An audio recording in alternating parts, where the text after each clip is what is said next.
This podcast is part of the Planet Broadcasting Network. Visit planetbroadcasting.com for more podcasts from our great mates. I think your mic's a little far away. Oh, what about now? It's closer now, though, isn't it? That's work. No, it's good. Oh, my goodness. Never in my life. Comic book properties are hotter than ever, but there was a time when everything they made was mostly terrible. And the thing we're talking about today is very much indicative of the era of comic book movies and television at the time. Birds of Prey, the TV series. It's Dark Angel. It's Daredevil. It's every kind of bad idea from the early 2000s. It's a lot of transitions of just some sort of invisible helicopter sweeping through an awful CGI city. It's the worst CGI city I've ever seen, I think, on television. But considering it's 2003 or whatever. Even then, I mean, just get some stock footage of a helicopter going through a city. There's quite a bit of stock footage and also recycled stuff from other DC properties, which we will talk about. But before we get into any of that, of course, give this video a like, Mason. I know you're watching. Please. You, Mason. Oh, I'm watching back. This. Okay, right. Yeah, that's right. Oh, he said something stupid again. Stupid, Mason, stupid.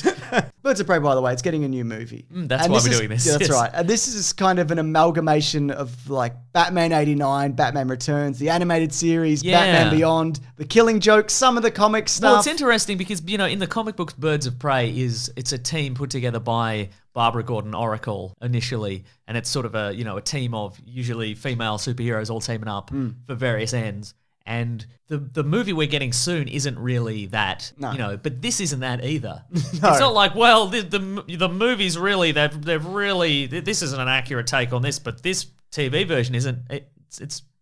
It's weird and vague. Well, let's do a team breakdown. Why don't we? We both watched the pilot, though we watched different pilots. You watched the unaired pilot and I watched the regular pilot. But I have also seen the regular pilot. Yes. So I'm at Birds of Prey TV series saturation point. Let me tell you, because I saw this when it came out as well. So. And you loved it then? No. Yeah. No. There was a reason it was cancelled after 13 or whatever it was. Okay, so who we've got? We've got Dinah Lance. Yep. Who's... Well, that's, I guess, Black Canary. But in this version, I think it's supposed to be her daughter. Right, but it's not. She's not very Black Canary-esque. No, because she has none of the Black Canary powers. No, her ability is see the future or something. Yeah, she's got the most at the time and even now the most vague set of psychic powers imaginable. And it's also, if you watch the series as a whole, you discover that clearly what the writers are doing are going, we've written ourselves into a hole here. Just give her a new power. Yeah, right. So later in the series, she just develops telekinesis, I think, and she's got. But in this one, she can. Her ability is basically she can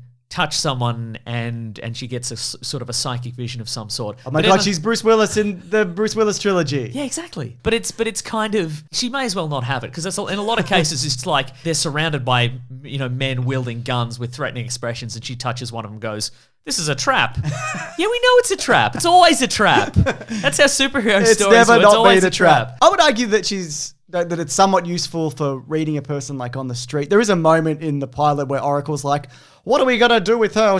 What could she do for this team?" See the future. Yeah. Actually, that's done quite good. She's demonstrably got an amazing power, although she doesn't see the future initially in the pilot, where she's on the bus to Gotham City and she meets Jesse Pinkman. She meets a younger Jesse Pinkman. Yes, Aaron that's Paul. right. I was The Price is Right's own Aaron Paul. Have you seen that? No. He was once on The Price is Right. Oh, pre-fame. Pre-fame. Did he win a lot of money? I think the price was right in the end. Yeah, he gets it all, doesn't he? He does. That son of a bitch. And he's on Westworld. Yeah, right. Let us be on Westworld. Right. I'll put on a cowboy hat. I'll put on a. I won't look good, but I'll do it. I'll put on a set of chaps. No one wants that. But I'll do it for drama's sake. Yeah. Johnny Drama. So, of course, also we have Huntress. Yes. There's various versions of this. The CW version isn't the daughter of Batman and Catwoman. No, like this one is. So this is one of these multiversal problems. Like in her original appearances on Earth 2, which is a parallel universe version of Earth, she is the daughter of Batman and Selena Kyle, Catwoman. Yes. And then later versions, she's Helena Bertinelli. She's the daughter of a crime boss.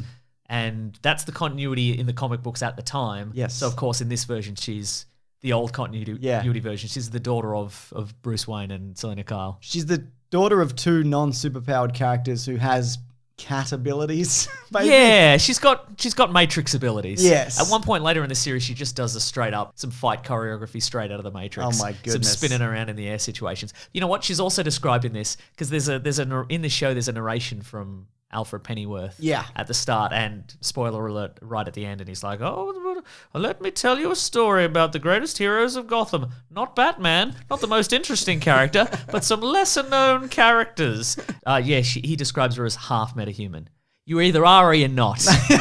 Sure, yeah. That's how this works. But also that suggests that Catwoman's metahuman. Well, I guess because it's sort of the Batman Returns version, because the costume that we see is very Michelle Pfeiffer, and she sort of has vague cat powers in that. She did survive like an exploding generator at the end of Batman Returns. Shot many times. Fell off a roof. Kissed the penguin with a taser in her mouth. No, that was Max Shrek. Oh, it was too. Yeah.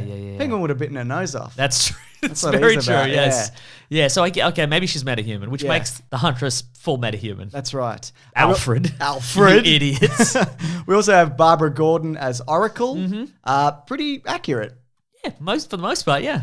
Lives in the clock tower. Shot by the Joker. No, you're thinking of the Hunchback of Notre Dame. I am too, that's right. Talks to gargoyles. That's right, exactly. Yeah, etc. so forth. Harley Quinn, it's revealed as a psychologist. Yeah, so in the unaired pilot, she's played by sort of famous B-movie actress Sherilyn Fenn. Yes. And then in this, it's Mia Sara, I think, but... Ferris Bueller. Yeah, Ferris Bueller, exactly. She's from Ferris Bueller. Yeah, that's right, yeah. And I've also written here, Alfred is in it. He sure is. What do you think about the Alfred in this? He's not my favourite. He's not my favourite, yeah, exactly. He voiced the Emperor for a lot of the Clone Wars. He's passed away now. Ian Abercrombie, I believe his name is. Well, then I retract some of the terrible things I'm going to say about him. Rest in peace, that guy in Abercrombie. Oh, look, he's good in things. I think he's fine. I just think he's just in it. I think everybody in this, especially in the pilot, is hamstrung just by not great writing and or dialogue. Absolutely. Yeah. And the fact that in most of this, they're just in bad sets. Yeah. There's a lot of that, yeah. What I also like about this show, we'll get back to it, but I feel like the pilot kind of, even though it's kind of clunky and not particularly great, it does kind of set up, well, this ain't your grandpappy superhero stuff. This is going to be modern and mature. But by episode 4, it's like, we got to look after this baby. Yeah, absolutely. Oh, no. Well, that's the episode that we are going to... I'm not motherly at all, but I'm taking care of a baby. That's the episode we are going to specifically talk about today, but I just want to mention how the pilot wraps up, and that is they all have a mind fight in each other's minds. They do. Which is a power that so one or some of them have. Yeah, so basically there's four guys, something real estate, and 3 of them die of apparent suicides, and they're like, well, we should go and help this fourth guy. Yeah. And then it turns out he's the bad guy after all, That's kind of right. thing. And he's also he can get in their minds, but then Dinah Lance can get into his mind because of her Black Canary powers. Exactly, that's right. Yeah. And what I enjoy about that also is she had the real Black Canary powers. She could liquefy his brain, just scream into his ear. That's right. Just shoot out the other side. Exactly, that's right. But what happens at the end of this episode is the established team, Huntress and Oracle, they're having a chat afterwards, and they're like, well, get this new girl on the team. And then they're like, boy, this was really quite a mundane adventure. It wasn't like the amazing adventures we normally go on. It was, well, maybe show one of those. Yeah, absolutely. They're like, normally the whole city's at stake and everything's blowing up. Maybe show us that then. That would be nice. Open with a good one. As opposed to a weird black and white mind fight. Yeah, Don't need that. Just quickly on the pilot, I thought it was going to be revealed that he was using scarecrow toxin to make people be fearful and kill themselves, but it's just a poison weird... tea. Yeah, is that what it was? I think it was just poison tea. I looked away. See the advantage that you had of watching a show like this in 2002 is that you didn't have as many apps on your phone to distract you, so that they really had the lion's share of your attention back in the day. They did. So you worked with what you had. That's right. So the episode that you're referring to, though, is 3 birds and a baby. Love it. Huntress rescues a baby. Side note, they mentioned this in the pilot. I think it's sort of lampshaded of like, well, why don't you wear a mask? It's important if you're a crime fighter to wear a mask. Yeah. But all the Huntress does is when she's in superhero mode, she sort of feathers her hair up a bit. It's right there. Yeah, right? And there's a cop that keeps meeting up with her and it's like, who is this mysterious woman? Not just a cop, it's Shamar Moore from Criminal Minds. You're right, you're absolutely right. I apologize. And whatever Marine show he's in now, I don't know what it is. Sure. It's probably about war. Marine CSI. Navy SEALs, I don't know what it is. He's in that, yeah, absolutely. They also changed her costume for the better because the pilot costume it's weird and... Flouncy. I don't know what it is, but then they're just like leather jacket, I don't know. Yeah, right. Whatever. Do it Dark Angel style. Just lay the jacket. Exactly. I mean, I know like the domino mask, it doesn't do that much, but something. Yeah. Something. Yeah. A hood. A hood. It would be nice. Exactly. So she rescues a baby at the start of episode 4 and she turns to the mother and she's like, hey, I rescued your baby, but the mother's been stabbed. But her reaction is kind of like, wah, wah, wah. Yeah, like right. it's not like, this is horrible. This is Yeah. a tragedy. Yeah. This is a supervillain or superhero origin It was for more this like, baby. oh, well, now there's time for some hijinks. Yeah, exactly. I don't know how I'm going to get through this 42 minutes. Ugh. So it turns out that Harley Quinn has manufactured this baby because she couldn't have a baby with the Joker. So she's breeding clone assassins that only live for like 3 days. They're like pop-up assassins. Yeah, I they guess it'd kind be of the are, best yeah. way to describe them. And they've got a nano mesh in them or something. Yeah, which right. You can trigger it with a GPS to make them They've got fight. they've got a nano mesh in their brain that hand waves away the fact that nobody teaches the kid to talk, but somehow he can talk immediately. Oh, that's true, As soon as he exactly, grows yeah. up, right? Yeah. Have you noticed in these episodes, and maybe it's just the version that we've got, it says action in the corner of all the episodes? I did not It notice just says that. action. At the start, there's an explosion, Uh-huh. and then it says action, and then the action just stays in for the entire episode. I don't know where you found your copies of this. I assume an Legitimate sources, You Mason. purchased them from Blockbuster Video, You know as I we did. always Yeah. do. Yeah. Yeah, No, I didn't notice that, but I did notice in the opening action sequence, the Huntress is really swinging that baby around. Oh. Like, you were not rescuing nothing, lady. You were rescuing baby soup with that. Rest its head. What are you doing? What are you doing? Madness. Did you buy the way the baby matured into a man who looks like he's in NSYNC very quickly? Yeah, he's got that 2003 NSYNC kind of look. You know Well, what I the mean? nano mesh provides a certain amount of gel to the hair. Oh, okay, It so that secretes works. gel out of the skull, so the hair is perfectly early 2000s. Oh, absolutely, yeah. Oh, there was actually a moment in this where they go to find out what's going on with the baby, and it turns out that it's a trap. Of course, because it's always a trap, All the yeah. guys have guns. How do you feel about, I know you've mentioned it, but any of the action in this? Because there is some like kung fuing about. There's not, yeah. I don't think it's the worst I've ever seen. I think it's just what they did at the time. This is what you kind of did. Yeah, right. Yeah. It's the best they could do, given Yes. given the time and the budget. Well, that's the thing. I often pay out on old TV shows or whatever, and it's like, well, if you gave them a MCU budget, Yeah. they could produce some great things. But if you give them, 6 days and 20 grand, what are they going to come up Yeah, with? exactly, yeah. So the idea behind this story is do you want to blow by blow recap? Not really. The baby gets older, Yeah. and then when he turns into an NSYNC, They trigger a thing via some sort of ancient 2002 That's right. app that, And he- that turns him into a violent soldier. Yeah, and then he decides to be good because he's bonded with Yes. those women that they don't know how to raise it, but they raised a baby. They raised a good yeah. one, and then he very quickly turns into an old guy and dies or whatever. Which makes me wonder that the question I was left with is, how do they dispose of that body? They just leave it in the clock tower? Does he disintegrate really quickly? No, he doesn't. I don't think he I think does. it's Gotham. You just throw him off a roof. Yes, yeah, that's true. There's no like record of this guy. No, that's true. It yeah. doesn't matter. Yeah. What happens in Gotham City is if the cops find a body, they've just got a big rubber stamp that says unsolved on it, and you just stamp it on their forehead and they walk away. Have you noticed that most TV shows involving Batman are just about how Batman's left? They're all about how Batman's abandoned. Like I feel like, given that Batman's main characteristic is that he has no superpowers, but he keeps at it because he is just so incredibly He'll tenacious. never leave. Birds of Prey and Titans and bloody Whatever CW stuff. whatever. they're up to, Yeah, Batwoman. It's all just like, I've given up. I've given up and I'm gone, and it's up to somebody else. Yeah. It's a licensing thing, right? Oh, for sure. But that's the thing, because, Supergirl and, the Crisis on Infinite Yeah. Earths, which we just had, brought in Superman. And they brought in some Batman, like they brought in a Kevin Conroy Batman. Yeah, they brought in an alternate universe version. But like, And Gotham. There was a Batman at the end of Gotham. Like, if you're afraid of bringing in an iconic character and kind of ruining him, I they did it really well, I think, with Supergirl, with a guy I'd never heard of, Tyler Hoechlin. Yeah, who absolutely. Is very charming and very Superman. Getting his own series. The very idea that they couldn't do with Batman is odd. So I maybe think maybe licensing the money thing. Yeah, right? definitely. We also forgot to mention that in the pilot episode, you see the Joker voiced by Mark Hamill and Batman in their final kind of showdown and battle. Yeah, right. And I'm like, this is interesting-ish. Yes. And then it's kind of, that's the extent of what you get. That's not the story Alfred's going to tell, all right? As we've previously established. No. Also, a few things about this universe, I guess. If it is an extension of the Burtonverse, first of all, Joker's still alive, even though he fell off that. Yeah. That I think it's more shades spire. of than anything Yeah, I guess else, it's true. But also, we get a Harley Quinn, but I guess her secret identity is intact and she's still a psychiatrist. She's not good in this either. Like a bad version of Harley Quinn in this. Yeah. I like Ferris Bueller, I think. No, I don't. Actually, you know what? I don't like Ferris Bueller. He sucks. He sucks as a person.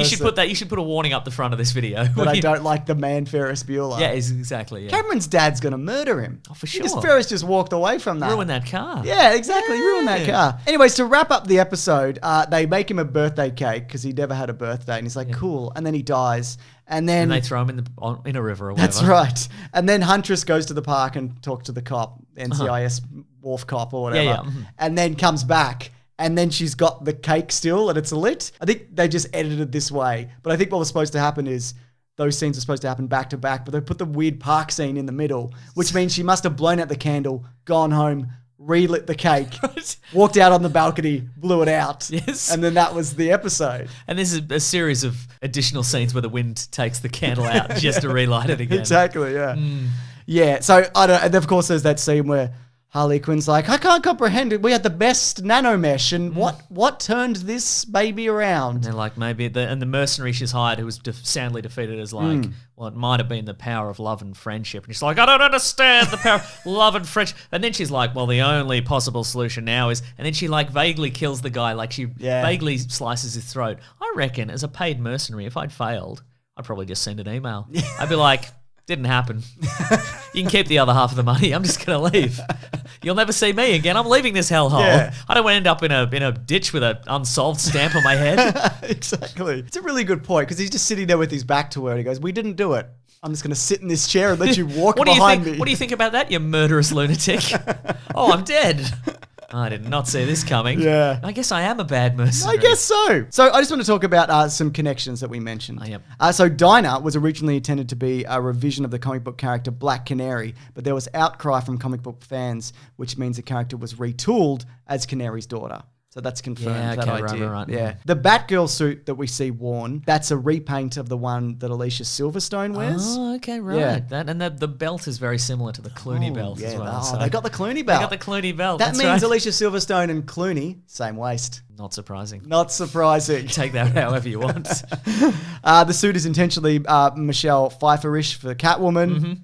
There's a shot of the Arkham Asylum plaque, and that is just lifted directly from Batman Forever. They just took that shot out entirely. Okay, right. We mentioned Mark Hamill being the Joker. Batman's suit was recycled from Batman and Robin. They changed the color of the suit, adding the yellow chest emblem. And the cowl was from Batman Forever, so it's a mixture of those two. Mishmash, okay. Because they do actually look quite good, those suits. And I think so. I guess that makes sense because they're movie quality suits. Yeah. We also mentioned how this was cancelled in January of 2003.